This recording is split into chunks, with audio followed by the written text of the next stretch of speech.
Thank you all for joining. Good morning, good evening, good night, from wherever you are dialing in from.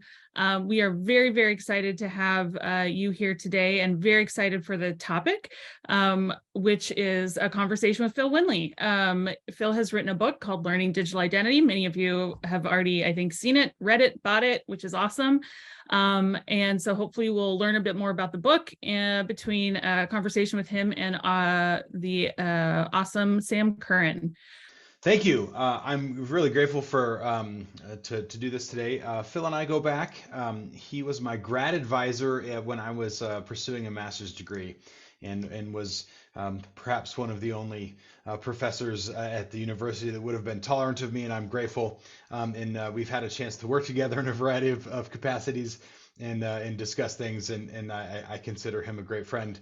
So I'm grateful for that. Phil, is there any particular elements of background that you wish our audience to know about you? I keep bees. Phil does keep bees. The honey is delicious, and I have actually more than once used a little bit of beeswax from Phil in my woodworking projects, and so that's been fun too. Yeah. Phil does keep bees. Glad everyone's here today. We in between all of the drawing stuff at the end, we'll likely have a room for a question or two if you're interested. And I've got some conversation topics to bring up as well. And so we should have a good discussion here today. So Phil, I wanted to start off. So your book, Learning Digital Identity, is interesting for a couple of reasons. One is that you include learning in the title. This isn't just a book about it necessarily, but a guide to learning. And you take readers through a journey. You start with a metaphor of a bundle of sticks, and you make it all the way to generative identity at the end of the book. Can you describe a little bit of the journey that you take folks on as they read? Yeah, so like you said, the book is focusing on learning digital identity, and specifically not learning some specific aspect of digital identity, but my hope is that it's a introduction to the field, right? That after reading the book, people will understand not just, oh, here's what OAuth is, or, those kinds of facts, as important as those are, but understand the purpose of digital identity, why we do it, its place in the technical ecosystem, and even broader than that, its role as a foundational element for our digital lives, right? And so I frequently come back to the idea of living effective lives online. And by that, I mean that you can do online what you can do in the physical world, within reason. Obviously, there are things we can do as physical beings that we probably never will be able to do digitally, but leaving that aside. So the book starts with, after some definitional work, it talks about the problems of digital identity, right? And specifically what kinds of things make digital identity hard. And then there's a whole chapter on Kim Cameron's laws of identity, which I wanted to introduce early because I use them throughout the book as ways of analyzing specific identity technologies or practices. And I kind of take it as an article of faith that the laws are correct. And I think we could probably have an interesting session discussing that at IIW or something, but the book essentially takes the laws as, okay, these are correct, and then uses them to analyze various things. I should note that Kim passed away within the last year, and he was way ahead of his time. I remember the first IIW in 2005.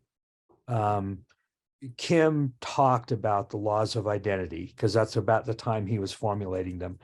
And I think all of us understood his words, but not many of us understood the ramifications of what he was proposing. And now, as we look at it, now more and more people are going, oh yeah, you read Downham, and the language is a little bit it's not the same language we use, like directed and omnidirectional identity is what he calls public and peer identifiers, right? So the language is a little different, but the concepts are all, I believe, spot on. Following that, there's just some chapters that talk about various things that people need to know, even a chapter on cryptography, because I figure a lot of readers may not have a background in cryptography, and it's pretty difficult to do modern day identity without understanding, how to use cryptography to do it. And then, just gets into the basic ideas of what is authentication, authorization, and federated identity. I have an opinion, obviously, like most authors, and my opinion is that self-sovereign identity, and I use that word on purpose, right? I don't call it decentralized identity. I don't call it, user-centric identity, because I believe you can do all of those things without giving users autonomy. So the book definitely is headed towards self-sovereign identity. As you read through it, more and more of the discussion centers on that. But you mentioned the last talking about generative identity, and I think maybe more than the generative ideas, which are important. I think it's interesting to think about why technologies are generative and how identity can be generative. That chapter starts off with a discussion of two metasystems. And so if you're not familiar with the idea of metasystems, metasystem is a system for building systems. So the internet is a communications metasystem, right? It's not about exchanging email, although you can use it to exchange email. It's not about HTTP, although it can be used to support HTTP. And so identity metasystems are the same way. And I talk about the social login metasystem, that the one that's enabled by OpenID Connect, and the SSI metasystem, and compare those and contrast them using the laws of identity to talk about them. I think one of the things that's maybe a little surprising about that is, in fact, it was a little surprising to me as I started to write about it, is how well the social login metasystem actually fares when you analyze it in the light of the laws of identity. It is only missing a few things. Now, I think those things are critical. Like, for example, social login metasystem does not have the idea of directed identities, or as we would call them, peer identifiers. And so it's only missing a few things, but those things have consequences. I think that's a good reason, for example, why you won't catch banks using the social login metasystem to build their identity systems. And so that's kind of where the book ends up, is, talking about SSI and why it has the kind of features we need in order to build identity systems that let people live in a digital world. So it's a fantastic outline, and there's a couple things that I want to come back to that you touched on. What would you consider the pre-qualifications for someone reading this book? What do you need to know before you read this book? I don't think you need to know an awful lot. I don't assume very much. I mean, I do assume that you have at least a little familiarity with technical language and that sort of thing, but I pretty much start from the very basics, right? About talking what digital identity is, and what is trust, and, like I said, how does cryptography work, and and so I don't assume very much. I think you could pretty much start with a general technical background. It doesn't mean you have to be a developer. You could be a product manager, even a CEO of a technical company. I think you'd do just fine. In my early reading, I found that your definition work in the beginning to be very insightful. So if anyone is maybe tempted to skip the beginning, I'd encourage you not to, in order to get some of those terms and those general things down and understand it in the context of the book. So that was really good. So you brought up self-sovereign identity, of course, as a topic. Now, Drummond Reed and a collection of others have written a book called Self-Sovereign Identity. Yeah. And I happen to know that Drummond is not upset about your book, as he wrote the foreword for it. And so, and so I know he's not upset about that. And so I was curious about your thoughts about how the books relate to each other and how they might be used together. Well, like you said, Drummond and Alex's Self-Sovereign Identity book is a collection of chapters from different authors. And I think Drummond and Alex did a terrific job of kind of normalizing the voices of those authors. But the chapters, it is just about self-sovereign identity, whereas I'm trying to place self-sovereign identity within a larger, context of digital identity and how people do it today. So there's not much contrast in the SSI book with how current systems work, whereas I do cover that. And it like I said, it's a collection of different chapters, so they tend to be very detailed about what the author of that chapter was interested in. So I think they're both, I contributed to not a chapter but an appendix to that book, and I think they're both good, and people can get something different out of both of them. I agree. I actually appreciated sort of the background beginnings where you started the book, because it helped me to sort of set a frame for how I thought about things, and added some clarity to some of the words that I use to describe concepts and things. And so I think they're great companions. So you brought up a meta system in your overview. And it's interesting, you described sort of a meta system as a system of systems, if you will, rather than one. And this strikes me as interesting because clearly I think we've demonstrated that it's almost impossible to build one system to rule them all, if you will, from an identity perspective.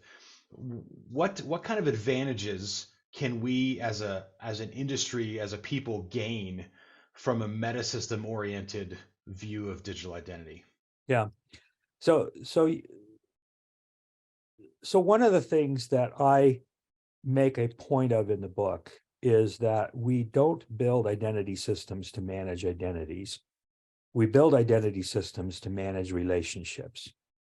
And every relationship is different. My relationship with Amazon is different than my relationship with Netflix, which is different than my relationship with Sam Curran, and so on, right? So we build these systems to create relationships. And so there's not going to be one identity system. In fact, there's going to be an identity system for every relationship type.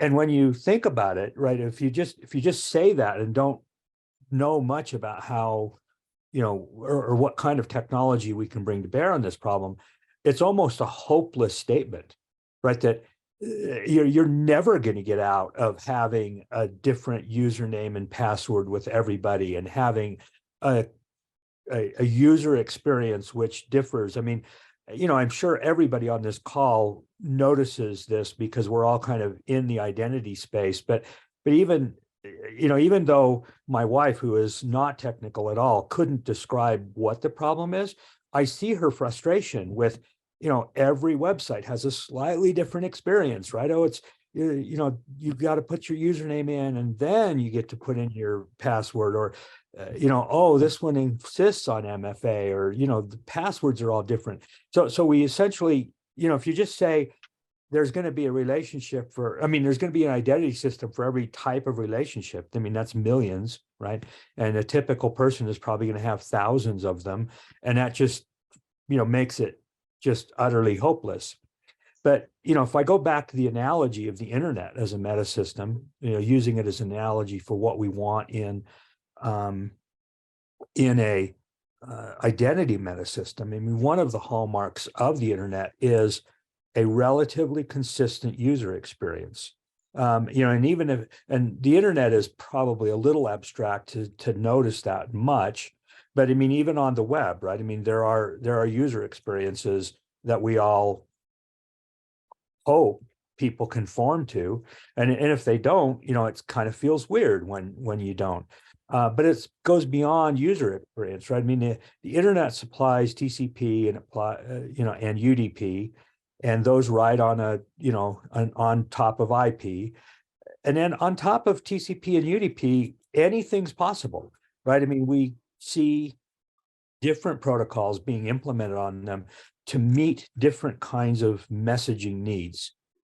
HTTP is very different from SMTP, two different messaging needs, but yet they all have something in common, right?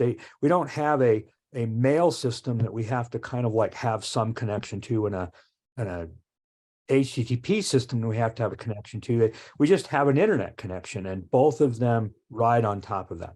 That's the same thing that I think we get out of an identity meta system is, we get a consistent user experience where even though, when I log into Indicio, right, I have a relationship with Indicio that means I do, it has certain attributes and features and things.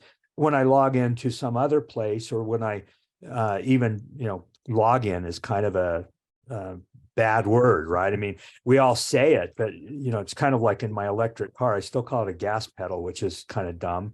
But when I have a relationship with Indicio, I have a relationship with, maybe just you as a person, Sam, and both of those require some sort of identity. And if we have a meta system that well, technically everything. Am I muted? What's that? No, you're not muted. So we have a meta system that makes that experience, not just the user experience, but the developer experience is able to support different kinds of messaging. Now we can build identity systems that are fit for purpose without having, the problems that having a million different identity systems would provide. That's kind of exciting to me. When you think about the internet, and the ability to invent new stuff on top of it without having to go all the way down and invent the stuff that the internet already provides, right? The meta system provides a foundation already. I remember the first really new thing in my brain that lodged that way was the messaging program ICQ, which was forever old, right? But that was the first one that actually showed the other person typing. I mean, approximately, because it would stream the keystrokes, right? And that was like revolutionary at the time, and it was the first time I realized that the internet was way more flexible and powerful than the things that I had seen that far. Yeah. And so, anyone who's a developer has had the experience where you build some system, some system online, and you have to solve the user login problem. Now, I agree that login is a poor name for what's fundamentally like reconnecting a relationship, but that's what we use. And I've had to do it in several times in the knowledge that I was building a bad system, right? I know this is flawed. I know it has issues there. But I didn't yet have a meta system that I could lean on that gave me those powerful things. I leaned on a little, right? I mean, it became a pretty obvious with, not too far in, that an email address turns out to be an excellent username, because not only could you prove ownership of it by sending a magic link, but you could also communicate through it. And so that ends up being a really useful identifier, because it's not just a unique identifier, but one that's actually capable. And so I had that kind of, but I think calling email addresses a meta system is way too strong for what it is.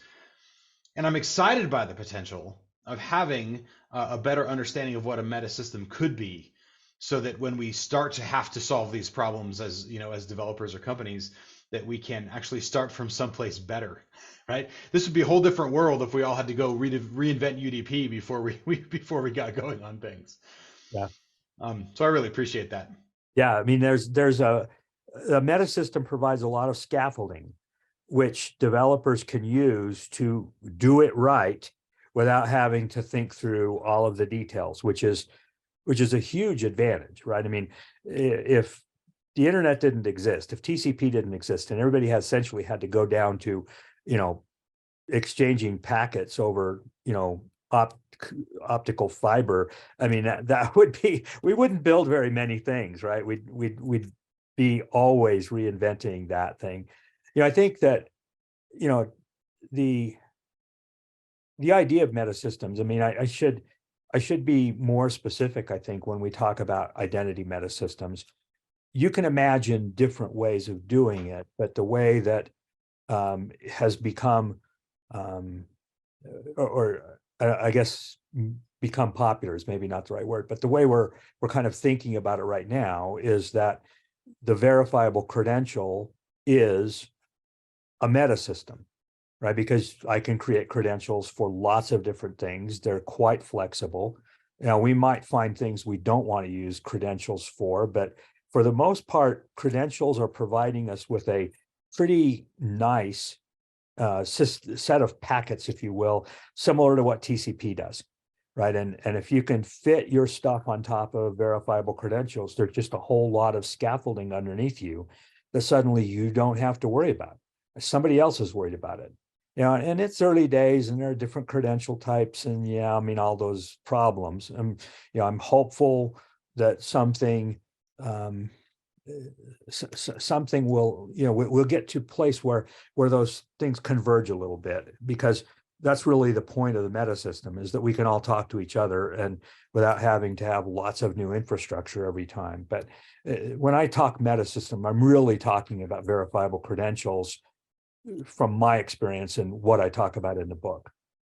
Would you include DIDs as part of that, or is that independent? Yeah, I would. I kind of left them out. I mean, I think that we can imagine doing verifiable credentials different ways. People do them different ways. I mean, OpenID for VC, for example, isn't using DID-COM. So you can't imagine doing credentials those different ways. And it's possible that, we'll find different ways of doing it. I, however, do take the position in the book that DID-COM is something magical. And even though DID-COM isn't specifically an identity system, it is enabled by an identity system that's what DIDs are, essentially, is an identity system, not as, kind of the IP to verifiable credentials, TCP, if you will, right? So yeah, I include DIDs in there. That's what I think is great. And really just because I think DID-COM is so incredibly capable. And I like to tell people that if you start getting into verifiable credentials and start thinking about all the possible ways you could use them, you'll be blown away. And then when you think about DID-COM, it's just orders of magnitude bigger, right? I mean, I think it really does change fundamentally the way we work online. So yeah, I would include DID-COM in that. I tend to bundle DIDs, verifiable credentials, and DID-COM as the trifecta of awesome. They each play a different role in making that happen, but it's pretty powerful. This conversation about metasystem, and I realize that there's a timeline to you writing the book, and now it's like published, right? But like life marches on. There's a discussion happening in the Trust of RP Foundation about their trust spanning protocol and what that is, and debates about what ought to be included in there. And in our conversation, I think it becomes a little more clear in my brain that when you have perfect foresight, which we rarely do, understanding what ought to be included in sort of the meta-system foundational components and what ought to be left out is actually relatively important. For example, a lot of the flexibility on the internet as a communication meta-system has come from the fact that largely the transfer mechanism moving packets around doesn't actually care what's in the packets, which means if you shove something new into a packet, it doesn't like break everything, right? It still works, the packet still gets to its destination, and the fact that you're passing something new is powerful.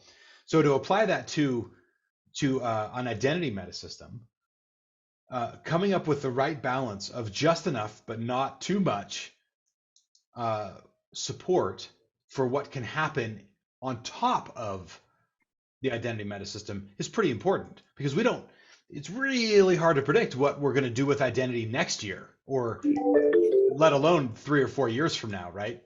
It's a whole different time frame. Yeah. And so, excuse me, let me turn this off. I put my main machine on do not disturb, but I didn't put this one on do not disturb. So we've got two different computers here. Sorry about that. No worries at all. And so it's interesting. It's interesting to think about how we can be kind to our future selves, such that we don't overprescribe how things might be used in the future. Yeah, I think, as you were saying that, I was thinking about the internet and how, we often say the internet was designed without an identity system. And there are various historical reasons for that, but it was also designed without encryption, really. I mean, there's really no confidentiality of packets implied in TCP or UDP at all. And, if they had tried to solve that problem way back in the, late 70s, early 80s, they likely would have done it wrong because they didn't have the cryptographic tools that have been developed over the last 50 years. And they might not have ever gotten anything off the ground or had anything, right? I mean, the internet, TCP IP is really good enough for what it had to do. And so amazing compared to everything that was happening around it, even with all its flaws, that eventually it won. And so I think you're right. I mean, picking what to leave out is important because that's what makes what we're trying to do right now doable. And, we like to try and solve all the problems, but sometimes we have to say, that's a problem for another day. Right. Absolutely. So there's really good conversations about metasystems. In your book, to change gears just a little bit, you talk about governance in multiple times and in multiple ways. Why is governance so important in digital identity? Yeah. So it's interesting that you mentioned the trust over IP framework, because I actually break that down a little bit more than I think is commonly done. I like to think of all of the things that we can know cryptographically as inspiring confidence, not trust. Right? And the difference between confidence and trust is a place where you are vulnerable, where you've put yourself at risk, where you're depending on the actions of someone else in order for the right outcome to occur. That's trust. Confidence, on the other hand, is knowing that something's going to happen, right? And so, if you think about, let's go back to, the idea of verifiable credentials. Cryptography can tell us things like this credential hasn't been revoked, it hasn't been tampered with, it was issued to the person who's presenting it, and it contains the identifier for the issuer. What it can't tell you is whether or not the issuer has any business issuing that credential, whether the attributes in it have anything to do with the individual that is, presenting it. I could be an issuer and I could create all kinds of credentials, and I could say, Sam, is a qualified investor, whether or not you are, right? I mean, I just stand something up and say, yes, this is fine. But why would anyone believe me? That's where governance comes in. So one of the examples I like to use, probably because I'm most familiar with it, is when you get a university degree. Right? One of the reasons why we trust a university degree is because we can check and know whether or not the university is credentialed, right? Whether it has the proper credentials in order to issue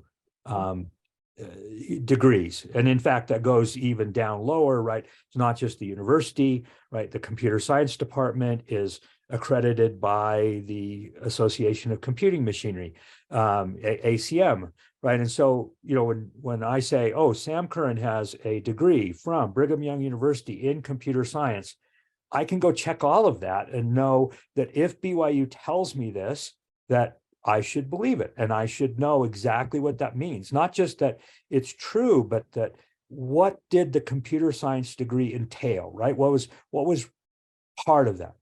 All of that is based on governance, right? The governance authority for Brigham Young University is the Northwest Association of Colleges and Universities. Different universities have different accrediting bodies, but if I want to know if BYU is an accredited university, I can go ask them, and they say yes, they are. And same thing's true of banks, right? We have accrediting agencies for banks. We may not call them that, right? We might call them bureaucracies that are regulating the bank, but nevertheless, that's part of what gives us confidence that when we give the bank money, right, we can trust them to do this. So governance is what allows us to do that, right? I mean, governance says, what are the rules for becoming an accredited university or a federally chartered bank, right? Those rules have nothing to do with technology, or at least very little to do with technology. They're almost all about how humans decide to interact with each other, and that's governance. So yeah, I talk a lot about governance because identity doesn't just depend on confidence. It also depends on being able to trust that the information in that you're getting from the identity system, whether it's verifiable credentials or not, is something you should trust. Can I make myself vulnerable for this? So your difference between trust and confidence is something I'm going to be thinking about for a couple of days.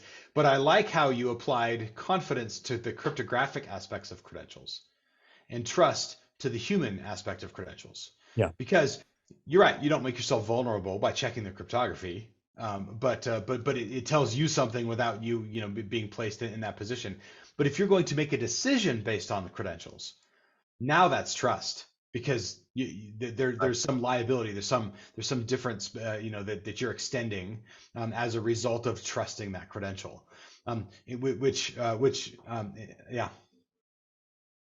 Yeah, that's a really good distinction. I've called it cryptographic trust before, but I think that's inappropriate. I think that cryptographic confidence is much more accurate. So I got that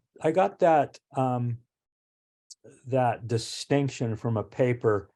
Now I'm going to forget her name. DeFilippa is her last name. She used to be at the Berkman Center. I don't think she is anymore. Anyway, she has a great paper about the difference between confidence and trust that I reference in the book, and I'd recommend people go and look at. In the chat, someone asked, can governance be consensus based? And I think absolutely. I mean, we tend to think of governance as just about some rulemaking authority or some regulatory agency, and indeed that's how we do governance a lot of the time.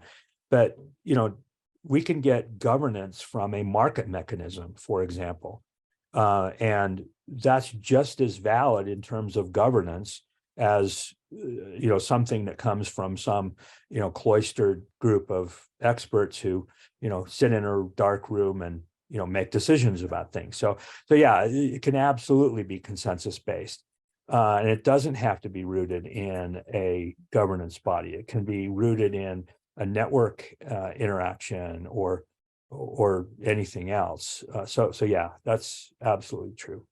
So let's draw a line between governance and a metasystem then, because there are some elements of trust that are definitely work well socially, even to the degree of like, am I likely going to enjoy the food at this restaurant? That's different than, do they have a health certificate, right? They can have a health certificate and still have terrible food. So gaining some trust like that, I think is interesting. But then you also have situations where governments are, the ones that hand out driver's licenses, for example, and that's and we don't have a good system to do that, and it's unlikely to change in the near term to have that happen. So to your point about a metasystem doesn't require that we all drop what we're doing and do one thing. A metasystem allows for subsystems of governance to exist. And if you do the metasystem right, it allows for the existence of existing authorities like governments, also social governance and other sorts of consensus-based things in the same metasystem approach that allows them both to exist without requiring everyone to act like one or everyone to act like the other. Yeah. And in fact, because the metasystem supplies certain constraints around how things work and what can be done from a technical standpoint, that I think makes the process of governance maybe not easier, but at least more easy to understand and to trust. I mean, to use that word, right? Because now we know there's a clear distinction between things. One thing I should point out is that while I like to make that distinction between confidence and trust, it's also the case that often trust is based on confidence, but then other confidence is based on the trust that we have in something else. I mean, the example there is, I said that confidence can be gained cryptographically. But on the other hand, unless you are a cryptographic expert, most of us trust in a very real sense, right? In the sense I'm using that word, most of us trust that the cryptographic algorithms we're using have been correctly implemented, or all of these things. So, and are there things we could do to reduce the amount of trust we have to put in those algorithms and gain more confidence? Absolutely. Is it worth it? Maybe, maybe not. So there's always this kind of stack where gaining confidence requires that you trust something which may be based on some other kind of confidence. And so it's not just, the world can be neatly divided into the things that have confidence and the things that trust, and it's just 2 layers. It's actually multiple layers, or maybe a cycle that goes round and round. If you ignore the details, it's 2 layers. And if you have to confront the details, it's messy, right? Yes. So definitely some interplay between confidence and trust. I really like that. It's interesting. So we've had credentials for a while now. I mean, young in internet years even, but we have verifiable credentials. And it's interesting that governance as a topic at IIW, for some context, IIW is the Internet Identity Workshop held twice a year out in Mountain View, California, and in the spring and in the fall. And if you haven't attended before and these topics interest you, you should definitely consider attending, if I can plug Phil's conference for him. But I've noticed over the past several sessions an increase in the interest in the topic of governance as it relates to verifiable credentials. A couple, even maybe 3 IWs ago, so that's like a year and a half, there was some interest. And then the session after that, there was more interest. And then this most previous one, there was a lot of interest over and over again about solving this fundamental problem of why should I trust the issuer of a credential, to boil it down to that specific question. And I see this continuing to increase, but I feel like we have less experience as a community with understanding governance the way that we understand both, let's say, DIDs and verifiable credentials. Yeah. I think, the easy answer is that, it kind of goes back to, DIDs and credentials are, technical constructs, and we're all pretty familiar with the technical aspects of it, and it's black and white, right? I mean, you look at the code and this is how it works. Whereas governance is a human process, right? It's a social thing, and we're less comfortable with those social aspects. One of the things I really like about the existence of the Trust Over IP Foundation, even if I might have at times, some disagreement with exactly what they're doing. I mean, I think that idea of, having support, kind of a framework, if you will, for how do we build governance systems is really important. It's also, I think, important to understand that, I talked about how governance can be, a consensus system or a market or something like that. But it's also good to note that, there's no one size fits all. My contention is that every relationship, as I said before, is different and therefore requires its own identity system. And that implies that there is governance required for each and every identity system that gets built. However, if you think about, let's say that I work for the local grocery store, and the grocery store says, we want to use verifiable credentials to provide our customers with a loyalty program. Great. What kind of governance is needed? Well, probably nothing more than the ad hoc governance of whoever is deciding how the loyalty program works, right? That's probably all that's needed, because it's almost completely internal, although there's nothing that would keep me from showing my Harmon's verifiable credential when I go to Macy's, right? And they might give me a discount. They might say, if you're a Harmon's loyalty program we'll give you, something so that you shop at Macy's. I mean, you could imagine this happening, but the governance is probably ad hoc and it doesn't need to be anything more than that. On the other hand, right, if we're talking about the governance of verifiable credentials for making large bank transfers, then the governance might be very, very, very strict, might be very bureaucratic. The best example of that is Visa and MasterCard are essentially, they have technology, right? They say what the technology is, but they also have governance, right? And that's really what makes them work. And the secret to Visa and MasterCard is that they are governance organizations. And that's why when I walk into a, shop in London and hand them a Visa card from the United States, they have no doubt believing that they're going to get their money, right? They trust that they will get their money. Now, it's true that the banks could default on that, but the penalties for that are very severe, right? So everybody, bordering on confidence, right? That you will get paid because of the governance and what it provides. So you point out something that I think is important. Governance is a thing we already have today, right? We already do governance. Lots of organizations do governance. Governments, of course, do governance. And what we're talking about here, applied to digital identity, is how we apply that governance to digital identity. So it isn't necessarily establishing new authorities, but more about how to create the mechanism that allows governance that we have today, and hopefully maybe some new mechanisms we don't really have today because they're semi-impractical without digital help, to apply to digital identity. So it's not that like we're the first people to think of governance. No, it's existed a long time, but it certainly applies differently to digital identity than it does into the analog world. But I think what's interesting about what you just said, Sam, is that we're also not the first people to think about credentials. Credentials have existed for hundreds of years, right? And because credentials existed for hundreds of years, people came up with governance bodies to manage how those credentials get issued and, provide trust behind the credential. Everything from wax seals in the early days to, the accrediting bodies I was just talking about. And you're right. No one needs to come up with a new system for accrediting universities. The system that exists for accrediting universities simply has to say, okay, here's how we're going to use verifiable credentials and come up with their rules for how that fits into their existing governance framework.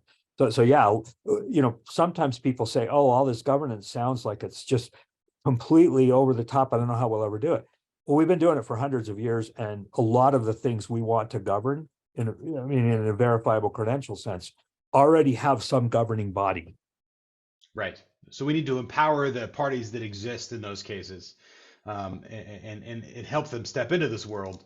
Not necessarily, we're not creating something new. And occasionally folks in conversation have gotten confused about that. So in a minute, we need to hand over some time to to Helen for the book process, for those that are interested in reading the concepts that we've been talking about. But just prior to that, Phil, I want to ask you, this book is not necessarily pointed to normal people, and by normal people I mean like my mother, right?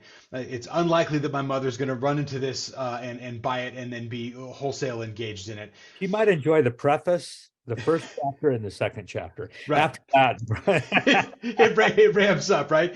But if you were going to speak to everyday folks, what is one thing that you wish everyday folks could understand about digital identity? I think, the first thing that springs to mind is that everything they know about digital identity is probably not wrong, but just so much worse an experience than it has to be, right? That they could be having much better experiences. I think the second thing I wish just almost everybody understood is that digital identity is a lot harder than it looks. Because we all see people just springing up everywhere thinking, oh, I have the solution to the digital identity problem. Usually that solution includes a universal identifier and some sort of biometric to tie that universal identifier to a body. literally to a body, right? And that I like to say that universal identifiers are a 20th century technology that we have no business bringing into the 21st, because there's just so many privacy and other problems with those. So I think those are the things I wish people understood, is that it's not, oh, leave it to the experts, but there's a lot of nuance here. And if you're going to dive into digital identity, you probably ought to become educated about what all that nuance is. Absolutely. Okay, Helen, I think you need to share a URL. Is that correct for the book draw? How's this going to work? Absolutely. I'm going to put it in the chat right now. And if anybody would like to opt in to enter, all you have to do is give me your name. You don't have to give me your email, because I'll just let you contact me when you want to collect your book, because I don't want to collect any PII on this call. So not responsible for that. Someday we can do this with verifiable credentials, I'm sure. But here's the link. It's in the chat. Please go ahead and pop your name in there. And then I have a handy dandy number generator that will select numbers once people get populated there. So yeah, if you guys want to keep going we'll leave it open for about 5 minutes just for people to enter. Yep. In the meantime, I have been semi-watching the chat, but not in super depth. Does anyone have a question for Phil in the meantime while we're waiting for the book process?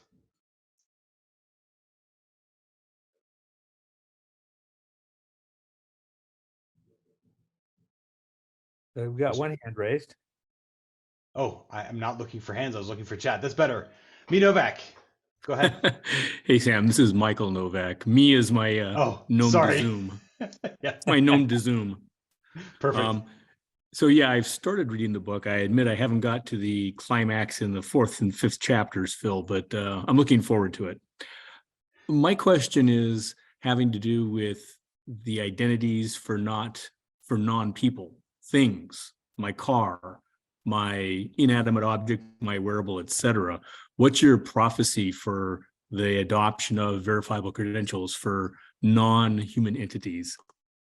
So I have a chapter in the book about SSIoT, I call it, self-sovereign Internet of Things. Yeah, I need that book now. That's why I don't have that chapter. And the point that I try to make there is that there's lots of use cases inside IoT where verifiable credentials, and especially DIDCOM and DIDs, have a role to play. Everything from, if you think about the going all the way to where you might take it.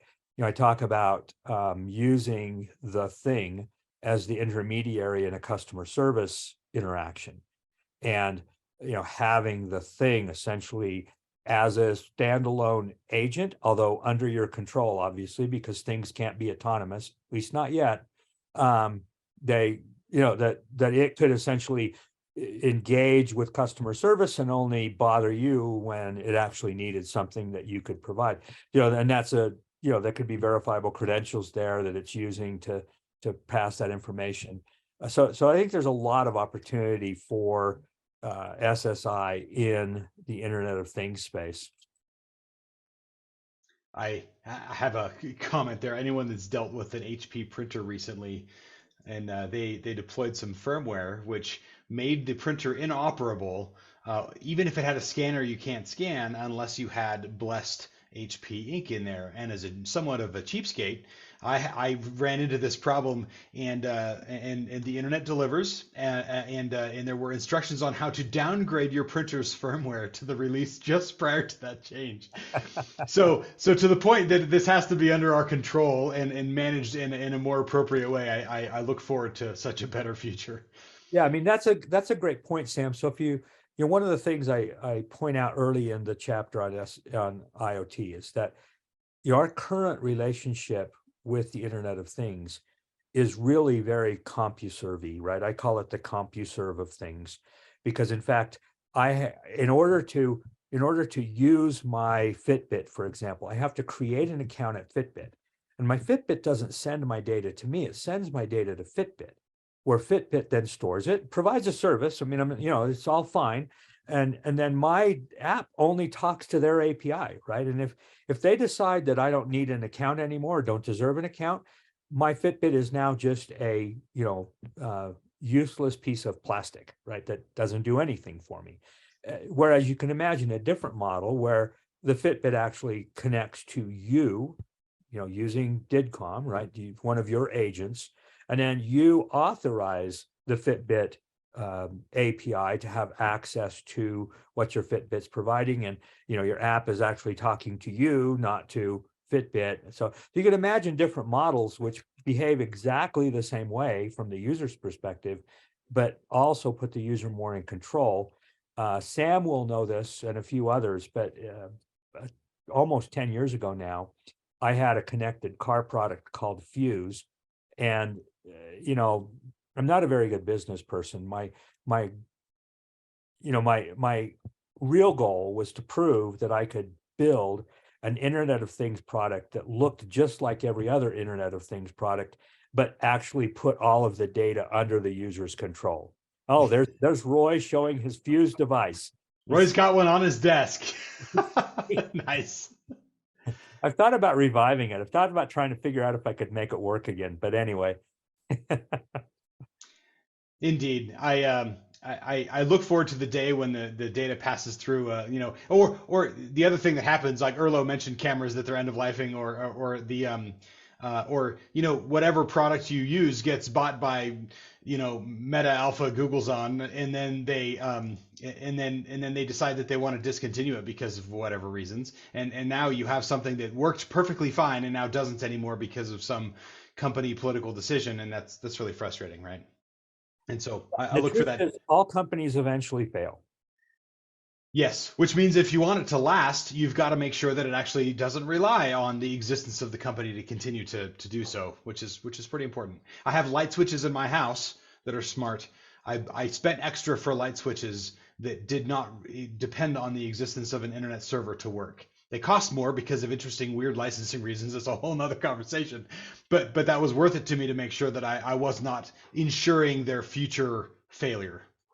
One final plug for the day is, before we say our goodbyes, is we are having a webinar on Wednesday, March 8th about Hyperledger Indie Networks and finding the best one for you and what Indicio has to offer, and all kinds of, can answer all your questions about indie networks on that call. So if you'd like to join us, I'll pop that link in the chat as well. And now I will toss it back to Sam to wrap us up, and thank you again. Phil, thank you for joining us and for writing the book in the first place. The writing the book was decidedly harder than joining us, but I'm glad you did both. Is there any parting words you'd like to share with our audience before we're done? I don't think so. Just, keep plugging away. Identity's hard, but I think we're making progress. Excellent. Well, thank you for your contribution to the work, and I hope everyone has a fantastic week, and we will see you all next time. Thanks, Alicia.